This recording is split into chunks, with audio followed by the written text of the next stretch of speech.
Olá pessoal, tudo bom?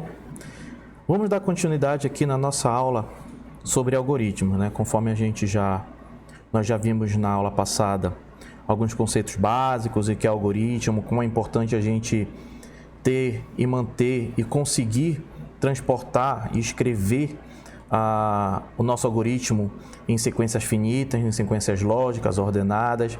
A gente viu também um pouco dessa questão de uma padronização para que a gente organize o nosso código, né, onde organize as questões das variáveis, das constantes e o desenvolver do nosso algoritmo, ok?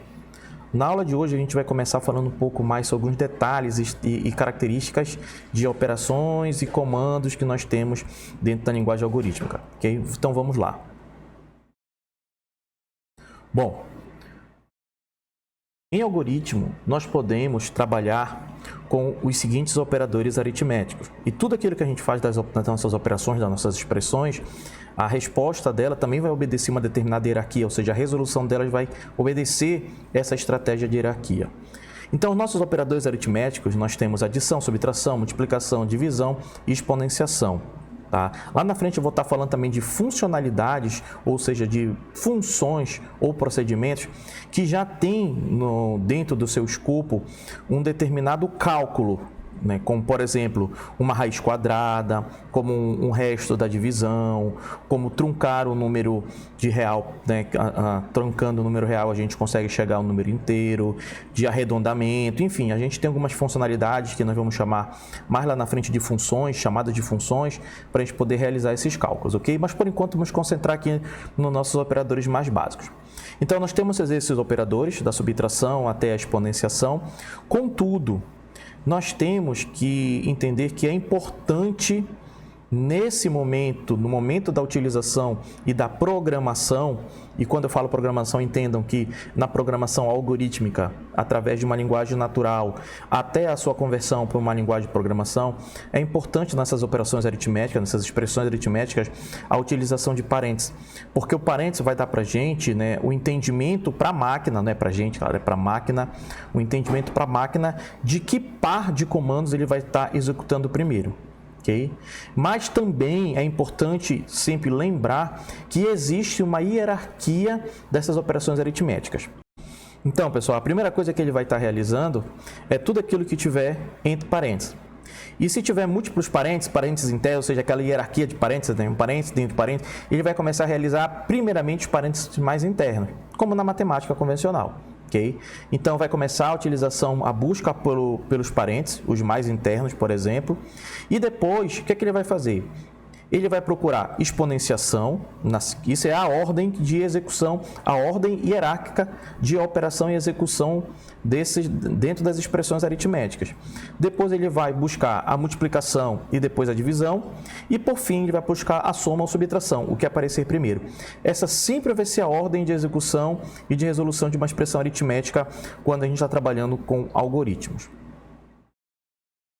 Um exemplo aqui para a gente poder aplicar essa ideia da hierarquia de um código. Okay? Então, eu tenho, por exemplo, aqui um exemplo de uma variável A que tem como valor 1, uma variável B que tem como valor 2, uma variável C que tem como valor 3 e uma variável D que tem como valor 4.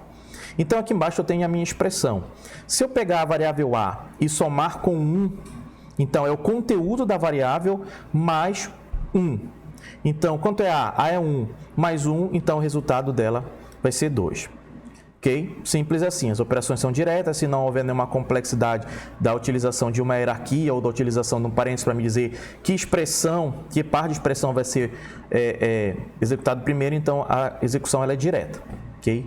Contudo, se eu preciso, por exemplo, eu tenho uma expressão que eu preciso aplicar primeiramente a resolução de uma expressão aritmética ou de um operador aritmético, então eu preciso evidenciar, ou seja, preciso dar a importância para essa operação e para isso, para que ela seja executada primeiro, claro, mas para isso eu preciso utilizar o parênteses. Então, por exemplo, aqui nessa expressão onde eu tenho D mais, abre parênteses, C menos D, fecha parênteses, vezes 4 dividido por 2. Okay? Então, aqui quando o computador se depara com esse tipo de expressão, a primeira coisa que ele vai fazer é procurar onde tem parênteses. usando aquela hierarquia, aquelas 4 regrinhas lá da hierarquia de expressões aritméticas. Então, ele vai executar primeiro o que está dentro do parênteses. Então, aqui só temos um parênteses, né? um par de parênteses, onde eu tenho a expressão C menos D. Então, ele vai executar primeiro o C menos D. Depois que ele executar essa expressão, ele vai ter um resultado. Okay? Aí, o que seria de novo agora a próxima expressão, ou seja, o que seria o próximo operador que ele iria executar? Ele iria executar o operador de multiplicação. Né? Tem exponenciação no meu código? Não tem exponenciação no meu código. Né? Então, a terceira regra é multiplicação. Multiplicação e depois divisão. Como eu tenho multiplicação, então ele vai pegar o resultado dessa subtração de C menos D e vai multiplicar por 4. Depois que ele resolver essa multiplicação, o que é que ele vai fazer? Aí sim, ele vai de novo procurar a próxima operação. Tem parênteses? Não. Tem exponenciação? Não. Tem multiplicação? Não, já foi feita a multiplicação. Tem divisão? Tem. Então, ele vai pegar esse resultado e vai dividir por 2. Aí, mais uma vez, ele vai procurar parênteses, exponenciação, multiplicação, divisão, já não tem mais. Só sobrou soma ou subtração, o que aparecer primeiro. Então, é de cima para baixo, da esquerda para a direita. Qual é a próxima operação que tem? É uma operação de soma. Então, ele vai pegar B e somar com o restante dessa operação. E o resultado dessa operação vai dar 0. Então, em qualquer expressão, é importante a gente tomar cuidado em organizar, né, o nosso código, organizar a expressão e evidenciar o que deve ser resolvido primeiro. Um exemplo, né, quando a gente começa a trabalhar com expressões em código-fonte, ou de forma algorítmica, ou na linguagem de programação, o exemplo mais comum é o erro da não utilização de parênteses quando a gente quer calcular uma média. Por exemplo, eu quero calcular uma média de 2 números, um número que está armazenado numa variável A e um número que está armazenado, por exemplo, numa variável B. Okay? Então, se eu pegar e colocar esses 2 números, por exemplo, vai aparecer para vocês aí na tela. Se eu colocar somente A mais B dividido por 2, se eu fizer somente assim como está na tela, se vocês observarem, ele vai fazer o quê? Seguindo a regra, ele vai perguntar: tem parênteses? Não. Tem exponenciação? Não. Tem multiplicação? Não. Tem divisão? Tem. Então, ele vai primeiro dividir o B por 2 e depois, como a gente sabe que seguindo a sequência, ele vai verificar tudo de novo, não vai ter nada, ele vai aplicar a quarta regra, que é soma ou subtração que aparecer primeiro. Então, depois, ele vai pegar o resultado dessa divisão e vai dividir e vai somar com A. Então, assim, a gente vai perceber que a média vai dar errada, né? O correto é entender que primeiro, numa média, primeiro eu tenho que calcular a soma e depois eu tenho que fazer o quê? Eu tenho que aplicar a divisão pela quantidade de elementos que eu quero trabalhar na média, né? Se forem 3 elementos, divido por 3, se forem 4 elementos, divido por 4 e assim por diante. Ok? Bom, então cuidado com as expressões no momento de estiver programando ela no código-fonte. É importante vocês definirem a prioridade de execução e de resolução das expressões para poder não gerar um erro futuro para vocês. Ok? O próximo ponto agora que nós temos são os operadores relacionais. Esses operadores eles vão ser bem utilizados, principalmente quando a gente estiver trabalhando com estruturas de decisão. A gente vai lá na frente vai trabalhar com estruturas de decisão simples e composta, que são nas estruturas de teste, se uma determinada expressão lógica, né, que vai me dar um resultado verdadeiro ou falso, e aí eu tomo um desvio de código. Okay? Então, são todas as expressões que nós temos. Um cuidado que eu quero que vocês tenham aqui nessas expressões é que em algoritmo a gente tem uns pequenos detalhes que a gente tem que tomar cuidado quando a gente passa para uma linguagem de programação. Okay? Primeiro eu vou citar aqui quais são para vocês que a gente tem, que são todas na linguagem de programação, tem ela ainda mais, a única diferença vai estar na forma de representação visual do símbolo, né, da simbologia, mas aqui nós temos de igualdade, que é o de comparação, que é o sinal de igual, o de diferente, que é o maior e menor, ou um jogo da velha, tá? O maior que é só o sinal de maior, o menor que é só o sinal de menor, o maior igual, que é o sinal de maior com o símbolo de igual, o menor igual é o símbolo de menor e o símbolo de igual. Okay? Em algoritmo, são essas definições que nós temos de simbologia para testar pares de elementos, variáveis ou dados, ou variável com dado e assim por diante. Então, essa que nós vamos utilizar aqui. Linguagens de programação utilizam umas notações um pouco diferentes. Lá na frente eu vou falar um pouquinho até da linguagem C. tá? Com relação a esses operadores relacionais. Na linguagem C, por exemplo, a gente usa para comparar dois sinais de igual. Então, vou ter dois sinais de igual para fazer comparação, enquanto em algoritmo a gente só utiliza um. Ok? Para diferente, okay? Para a notação em linguagem C para diferente, é um ponto de exclamação, sinal de igual em linguagem C. Em algoritmo, a gente tem essa representação de maior, menor ou sustenido. O restante é igual, tanto em algoritmo quanto em linguagem de programação. Então, é importante a gente conhecer a linguagem, conhecer como são os operadores, como é que a linguagem se comporta, para que a gente não cause, né, não faça essa confusão de acabar colocando uma notação, uma simbologia de algoritmo dentro de uma linguagem de programação. Por enquanto, a gente vai, como a gente ainda não vai trabalhar com programação, né? A gente vai trabalhar ainda com a anotação, com a representação através de pseudocódigo e de uma linguagem natural, nós vamos trabalhar com esses elementos e essa simbologia que está aqui sendo mostrada para vocês no material. Então, um pequeno exemplo aqui dessa utilização dos operadores relacionais. Eu tenho duas variáveis aqui, A e B. O conteúdo da variável A é 5, o conteúdo da variável B é 9. E aqui a gente tem a primeira expressão. E assim, toda vez que a gente aplica uma operação utilizando esses operadores relacionais, a resposta para a gente é uma resposta lógica. Ou como vocês vão escutar ou ler mesmo em uma bibliografia, eles chamam de respostas booleanas. Tá? Então, aqui a resposta sempre vai ser verdadeiro ou falso. Por isso que lá na frente a gente vai estar trabalhando com a estrutura de teste e principalmente com esses operadores relacionais. Então, quando a gente testa aqui o A, a gente verifica qual o valor de A é 5 e qual é o valor de B, 9. Aí eu pergunto, A é menor do que B? E a resposta lógica para isso é verdadeiro.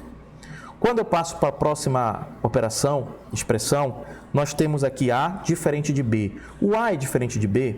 5 é diferente de 9? É diferente de 9. Então, a resposta é verdadeira para mim. E quando eu tenho o dado propriamente dito, eu também posso testar os dados. Eu posso pegar, imputar ou definir diretamente no meu código dado. Tá? Não é tão interessante fazer assim porque o nosso programa acaba ficando assim, estagnado com relação à possibilidade de mudar os dados para realizar novos testes. Ele acaba ficando definitivo com essa informação e sempre vai executar e testar essa mesma informação. Mas para fins de exemplo, é bem interessante de utilizar assim. Então, por exemplo, estou utilizando aqui o número 5, número inteiro 5, e estou utilizando aqui o número inteiro 1. Aí eu pergunto, 5 é menor ou igual a 1? E a resposta para mim ela é falsa. Então, toda vez que eu aplicar ou utilizar operadores relacionais, sempre a resposta vai ser falsa, ok? Outra questão que eu quero colocar aqui para vocês. Eu preciso testar 3 números, tá? Preciso testar 3 números. Eu posso fazer tipo o A menor do que B e o B menor do que C, fazer em uma única expressão assim? Não, pessoal, não pode, tá? A gente sempre testa 2 elementos de cada vez. Eu posso usar os conectores lógicos. Por exemplo, eu posso testar, né, se o A é menor do que B e se o A é menor do que C, por exemplo. Aí eu tenho que ver qual conector lógico, que é o E, o OU, né? O E ou o OU, tá? Qual desses dois é interessante, qual desses dois vai representar a minha estratégia para resolução, para melhor resolução de um determinado problema. Então, eu tenho que tomar cuidado com isso daqui. Existe uma linguagem de programação, que é a linguagem Python, que permite que eu faça esse tipo de coisa, tá, gente? Que permite que eu coloque A menor do que B, menor do que C, tá? Então, ele permite que eu faça isso, mas não é interessante trabalhar dessa forma. Okay? Sempre é interessante trabalhar, e importante, e acaba sendo um erro de programação, né? A gente trabalhar sempre com testes de 2 variáveis por vez e fazer a ligação delas através de conectores lógicos. Então é importante isso daí, tá? Vou até coloquei na tela para vocês terem a noção de como utilizar. Perfeito, gente? Então vamos para os conectores lógicos que eu acabei de falar. Então toda vez que eu quero trabalhar com 2, 3, 4 ou mais testes ao mesmo tempo, eu tenho que sempre trabalhar com os conectores lógicos. E atenção, o parênteses também aqui funciona. Se eu quero executar uma operação lógica, eu posso colocar entre parênteses, senão ela vai ser executada primeiro antes das outras operações. Então, aqui, da mesma forma como uma expressão aritmética, uma expressão lógica também, a gente tem essa possibilidade de utilização de parênteses, tá? Aqui um exemplo, né? Por exemplo, aplicando, eu tenho uma variável A, que ela é um tipo, que ela recebe o número 7, número, inteiro, tipo de dado inteiro.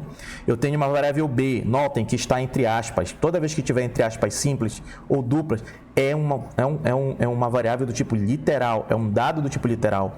Então aqui, por exemplo, a variável b ela é uma variável do tipo literal que recebe o valor literal 9. E eu tenho aqui uma variável c que recebe um valor booleano. Advar, por que eu sei que ela não está recebendo literalmente o verdadeiro, né? Ou seja, lá dentro ter escrito verdadeiro, porque não está entre parênteses. Se eu quero adicionar um valor lógico a uma variável, ou verdadeiro ou falso, basta eu escrever verdadeiro ou mesmo o valor falso e não colocar entre aspas. Assim eu sei que eu estou trabalhando com valores do tipo lógico, ok? Então vamos lá. A primeira expressão que eu tenho é não, aí abre parênteses, a igual a 5. Aí isso aqui é uma pergunta, né? Como se eu estivesse perguntando. Eu tenho que testar primeiramente parênteses. Então vou lá. O a, qual é o valor de a? É 7. Aí eu vejo, 7 igual a 5. 7 igual a 5 vai me dar resultado falso. Só que eu tenho o conector lógico, né? Que é não. O que é que o não faz? Ele inverte o valor lógico. Como me deu falso, o que é que eu vou ter aqui? A inversão do valor dele. Então o resultado vai ser verdadeiro.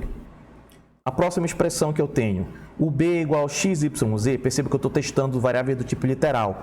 Então b tem a variável, o valor literal 9. Eu testando 9 é igual a x, y, z. Não é igual. Conector lógico e, tá? Então já tem que tomar cuidado. Quando eu uso o conector lógico e, só vai ser verdadeiro quando as duas expressões ou mais expressões forem do tipo verdadeiro, correto? Então, basta uma delas ser falsa que toda a sentença vai dar falsa. Aí eu verifico o C. Quanto é o C? Verdadeiro. Então, de um lado eu tenho falso, eu tenho conector lógico e depois eu tenho o C, que é verdadeiro. Falso e verdadeiro. Qual é a resposta lógica? Falso.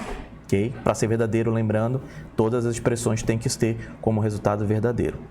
E a última expressão que nós temos aqui é o A, entre parênteses, percebam, né, que estou trabalhando com os parênteses. O A é igual a 4. Quanto é o A? 7. 7 é igual a 4? Não, então tenho já uma resposta lógica falsa. E eu tenho agora um conector ou, tá? Basta que um seja verdadeiro para que a minha resposta toda seja verdadeira. Aí eu verifico, quanto é o C? O C é verdadeiro, só que eu tenho não, que faz o quê? Que faz a inversão lógica. Então vai ser falso ou falso, vai me dar o quê? Falso. Né? Então, assim, essa aqui é a utilização que nós vamos ter e, claro, alguns exemplos de utilização dos nossos conectores lógicos e das nossas expressões lógicas na linguagem algorítmica. Tá? E aqui uma coisa muito importante. Às vezes a gente pega uma determinada literatura que a gente acaba até vendo a linguagem de programação e a gente vê, poxa, mas em algoritmo o sinal de igual, ele é um elemento, né? Ele é um símbolo para mim de comparação, ele é um operador relacional. Em algoritmo, o sinal de igual, né, é um operador relacional de igualdade, ok? Quando eu quero trabalhar com atribuição de uma informação, ou seja, eu pego um dado e vou armazenar o dado em uma variável, eu preciso usar essa setinha. Tá? Essa setinha em algoritmo que representa para mim a atribuição. Mas quando vocês pegarem as linguagens de programação, eles não têm essa setinha. Eles trabalham mesmo com o sinal de igual. É por isso que quando eu tenho, por exemplo, em C, C recebe com sinal de igual o número 7, então eu estou atribuindo o valor 7 à variável C. Então isso aí eu tenho uma atribuição. Só que em algoritmo, quando eu tenho uma variável C, eu pego a variável C, uso a setinha de atribuição valor 7. Então aquele valor 7 vai ser atribuído em algoritmo àquela variável C. Okay? E o que eu falei anteriormente, né? Quando eu tenho operadores relacionais em linguagem de programação, como por exemplo C, Python, Java, a igualdade, ou seja, operador relacional de igualdade na linguagem de programação acabam sendo dois sinais de igual. Né? Então, assim, tem essa diferença, eu tenho que tomar muito cuidado quando eu estiver migrando de algoritmo para uma linguagem de programação. Por isso que eu devo conhecer as características e peculiaridades de cada linguagem de programação para poder não cometer o erro de utilizar uma expressão ou um comando de forma errada e inadequada. Okay? E mais uma vez aqui eu reforço, toda vez, gente, isso você não pode, toda vez que um determinado dado estiver entre aspas, simples ou dupla, aquele dado é do tipo literal. Pode ser uma cadeia de caracteres, ou seja, uma palavra, né, que é uma cadeia de caracteres, ou pode ser apenas um caractere, mas estando entre aspas simples ou dupla, então eu já entendo que aquele, para mim, é o tipo de dado literal. Então, aqui aquele exemplo, né, eu tenho uma variável A, por exemplo, que ela recebe o valor 2. Então, percebam que aqui ao lado ela já está com o valor 2 associado a ela. E ali a variável B ainda está com ponto de interrogação, que não tem nada dentro. Okay? Aí, o que é que eu faço? Eu pego o A, okay? A variável A, e atribuo a B. Cuidado, quando eu faço isso, o que é que eu quero dizer? Eu quero dizer que eu estou pegando o conteúdo daquela variável e fazendo uma cópia e armazenando na variável B. Não quer dizer que eu vou pegar a variável A e colocar na variável B. Não quer dizer também que eu vou retirar o valor de A e colocar em B e o A vai ficar sem valor. Não, é uma cópia do valor que é feito e armazenado na outra variável. Então, nesse momento agora, eu tenho tanto A quanto B com variáveis, né, com os valores iguais, tanto em tipo quanto em conteúdo. Tá? Então, o A está armazenado o valor inteiro 2 e na variável B está armazenado no valor inteiro 2. Não existe uma dependência desse valor.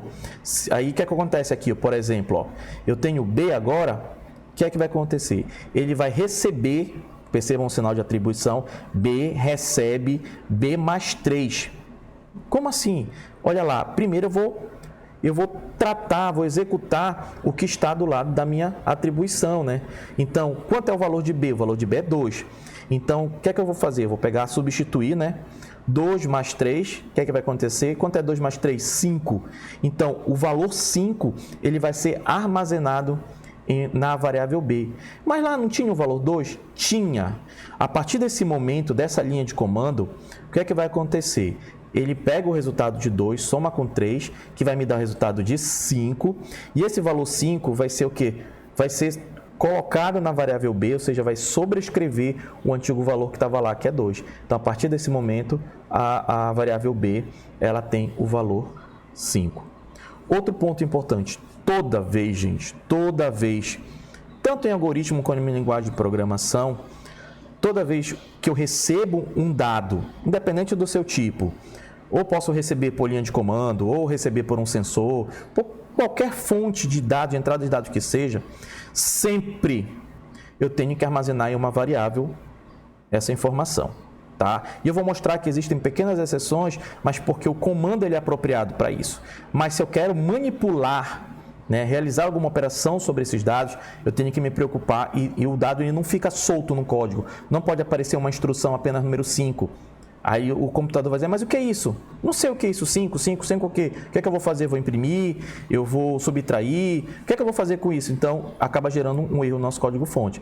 Agora, se eu tivesse um B recebe 5, aí o computador saberia dizer, não, isso aqui eu estou fazendo uma atribuição. Então, existe uma funcionalidade associada àquele valor, àquele dado. Ok? Então, cuidado com isso daí. Aqui, só para a gente ter uma visão de como seria a implementação da forma algorítmica, por exemplo, de um teste, onde eu vou fazer uma atribuição de um valor a uma variável, tanto na versão algorítmica como na versão em linguagem C. Então, aqui, por exemplo, nós temos, lembrando daquela estrutura que nós falamos anteriormente, né, que existe toda uma estrutura que a gente vai utilizar como padrão para poder organizar os nossos códigos. Então, eu tenho o algoritmo e logo em seguida eu tenho o nome dele. Então, eu disse que o nome desse algoritmo é um algoritmo de teste apenas, teste, onde eu tenho a descrição das variáveis. Então, aqui eu tenho que colocar todas as variáveis do meu programa, né? Então, todas as variáveis eu vou estar utilizando, vou estar colocando e dizendo qual é o tipo dela. Então, por exemplo, eu tenho uma variável número e essa variável é do tipo inteiro. Então, eu sei que quando eu for utilizar essa variável no corpo do meu programa, eu só posso armazenar dados do tipo inteiro, somente dados do tipo inteiro, ok? E depois eu tenho o início, que define para mim a região onde eu vou trabalhar com o meu código-fonte, onde o que é a solução, as estratégias, as estruturas de decisão, repetição, atribuições, expressões, enfim, tudo vai ser definido aqui dentro, vai ser construído aqui dentro. E a ordem de execução vai ser sempre de cima para baixo, da esquerda para a direita. Não tem como eu voltar, a não ser quando a gente for estudar modularização, tá? Mas de outra forma não tem. Uma linha que já foi executada, ela não volta de novo, nessa forma que a gente vai estar trabalhando aqui. Ok? Então, sempre vai ser assim. Então, aqui, olhando esse código-fonte, o que é que eu tenho? Eu tenho a utilização de uma variável do tipo inteiro e lá dentro do meu escopo, onde é o corpo do meu programa, onde tudo vai acontecer, eu tenho que um número a variável número, ela vai estar recebendo o valor 10. E depois o meu algoritmo encerra. Então, o que é que eu digo aqui? Eu digo que eu tenho uma variável inteira do tipo número que recebe o valor 10. Como é que seria o relativo dela utilizando, por exemplo, uma conversão para uma linguagem de programação? Aqui nós temos, por exemplo, a linguagem de programação C. Então, em C, eu tenho essa estrutura, que é uma estrutura básica, que a gente vai aprender com bastante detalhes, tá? Onde eu tenho a inclusão ou a chamada de uma biblioteca. Depois eu tenho a abertura do meu corpo principal, e aqui é diferente, né? Enquanto eu faço a abertura do algoritmo depois de declarar as variáveis, aqui não, aqui eu faço antes, e dentro desse corpo principal eu declaro as minhas variáveis. Então, por exemplo, eu tenho uma variável int, né? Número do tipo inteiro, que a expressão ela é int, ok? Apenas uma correção, pessoal, aqui não tem esses dois pontos, tá? Int e o número, né? Sem acento. Perceba que está sem acento, né? Então, não tem esses dois pontos bem ali, tá bom? Apenas uma correção. E aí eu começo, então, a definição da minha estrutura, ou seja, onde as coisas vão acontecer, a matemática, né? As regras onde elas vão estar sendo implementadas. Então, eu tenho número, recebe 10. Olha como é diferente. Em algoritmo, eu uso a seta. Em linguagem C, eu uso a atribuição. E eu vou colocar aqui embaixo como seria o relativo desse algoritmo em Python. Então, vocês vão ver que em Python é mais simples ainda fazer essas definições, tá? Por características da própria linguagem. Python, por exemplo, ela utiliza a tipagem dinâmica. Eu não preciso declarar a variável e dizer que tipo ela é. Ela vai ser o tipo que a variável for, que o dado for. Então, se eu estou armazenando um dado tipo inteiro, naquele momento a variável vai ser inteira. Se eu pegar a mesma variável já com conteúdo inteiro e armazenar um conteúdo literal, então ela deixa de ser inteiro, né? Atribui um novo valor literal e passa a ser literal. Então, cada linguagem tem as suas características, por isso que é importante a gente conhecer isso. Tá? E aqui eu coloquei algumas características da linguagem C. Esse // é um comentário. O que é o comentário dentro de um código? Tá? E mais lá na frente eu vou estar reforçando muito essa questão e a importância de ter comentário no código-fonte. O comentário é onde vocês vão estar definindo ou dando informações que não vão ser depuradas pelo código-fonte, ou seja, ele vai ignorar essa linha ou qualquer coisa que esteja depois desse //, só que isso vai ser uma informação para o programador. Então, por exemplo, vocês constroem uma determinada função e ela acaba sendo muito complexa e precisa de algumas coisas, digamos assim, para poder ajustar melhor o código, vocês podem colocar em comentário. Para lá na frente, quando vocês voltarem para essa função, para esse módulo, e, poxa, mas o que isso aqui fazia? Com o comentário, ele vai acabar dando um direcionamento e ajudando vocês a ter uma maior agilidade no momento de uma manutenção, de uma customização, até de uma reimplementação desse segmento de código. Okay? Então, isso aí é importante. Bom, pessoal, com isso aqui a gente encerra essa primeira aula de algoritmos. Tá? Qualquer dúvida, entre em contato e muito obrigado novamente.